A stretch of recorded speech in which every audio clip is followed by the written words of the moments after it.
Today we're going to create a collage to promote Clearpool based on our experience from our trip this past week.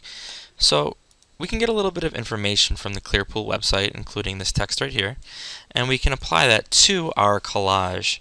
As you can see, we've got the text up here, and this is going to be sort of our slogan. So our collage is sort of going to be inspired by this particular style, in that we've got a background and a number of images, approximately 4 to 6 images, that showcase a range of what you guys experienced on this particular trip. So this is a really high quality image in the background. I can see that right now it's only 23%, so when I go to 100%,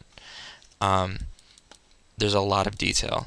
You're going to want to make sure that when you're downloading photos, you'll see that there are 2 folders on the Picasa website. There is this one right here with 536, and then here with right now 7. I'll probably add approximately 10 more. This folder, this HQ folder, is going to be our high quality folder. So when you download photos, make sure you're getting the high resolution. It's going to be, they should be big enough to squeeze in all these other photos. So once we find a background image, what's next? We're going to want to make sure that we include this text. You're going to find that in the email. You're going to want to make sure that Clearpool is nice and big. And you're going to include the address, the physical location, and the website address. So I really like this image because we can see that these kids look like they're having fun as they're exploring the swamp with nets in search of wildlife. Here we've got some community building activities. These guys are running, they're having fun. She looks like, Najee looks like she's having lots of fun. And then here we've got another image. Why did I select to put these where I did?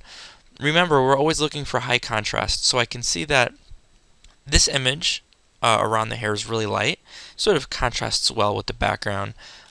Likewise, the sky is light on this interior image, contrasts well with the green of the background. And I put this one up here because this one's a little bit darker, contrasts well with the light of the clouds, etc. What layer styles should we include on these little photos, these frames? You can see when I zoom in, we've got a white stroke and we've got a drop shadow. If you do it once and make it look good, you can replicate those layer styles to other images. So how can we apply this technique to a new image? The first thing that we're going to want to do is open up, and let's say this is the background that we want to use. I'm going to press Ctrl J, and that creates a duplicate. Next, I'm going to press Ctrl M, or I'm going to go to Image, Adjust, and then Curves. And I'm going to do a slight S-curve to make the lights a little bit lighter and the darks a little bit darker. Remember, we're doing this to the top layer. Great. And now what I'm going to do is press Ctrl U, and I'm going to increase the saturation just a little bit. So that looks pretty good right there. We know that if we boosted it all the way, that looks insane, and if we bring it all the way down, it's desaturated, and we don't want that either. So I'm going to bring it to about, let's say about 42. That looks pretty good. Looks still looks realistic, but the blues are nice and deep.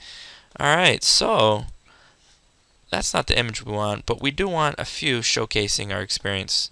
So I'm going to press V, use the move tool to drag this in. I'm going to press Ctrl T and reduce the size of this image to, we'll make it 33%, and I'll put it right there and press check. And this is another image, also quite nice. Clearly it's too big. I'm going to press Ctrl T, 33%, and we want to think where would this work best. I'm going to put this up here because this is a pretty cool image. I'm going to press check. I really want to emphasize this, and it looks good up there. I'm going to bring this, I'm going to put this right here, and I'll write Clearpool right there hypothetically. So what's next? I'm going to go to layer style, or I'm going to click this little F for effects, and we've got the same options down here. So I'm going to click on stroke, and I can see that we've got the default red. I'm going to go to actual images so you can see a little bit better. I'm going to click on F. I'm going to go to stroke. Instead of red, I'm going to make it white.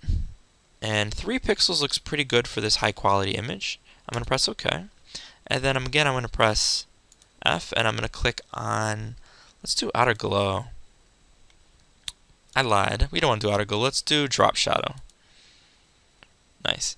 So what we can do now is when we click drop shadow and this dialog comes up, we can actually pull the drop shadow anywhere we want when we actually click right on the composition itself. So I'm going to put it approximately right here at this little angle,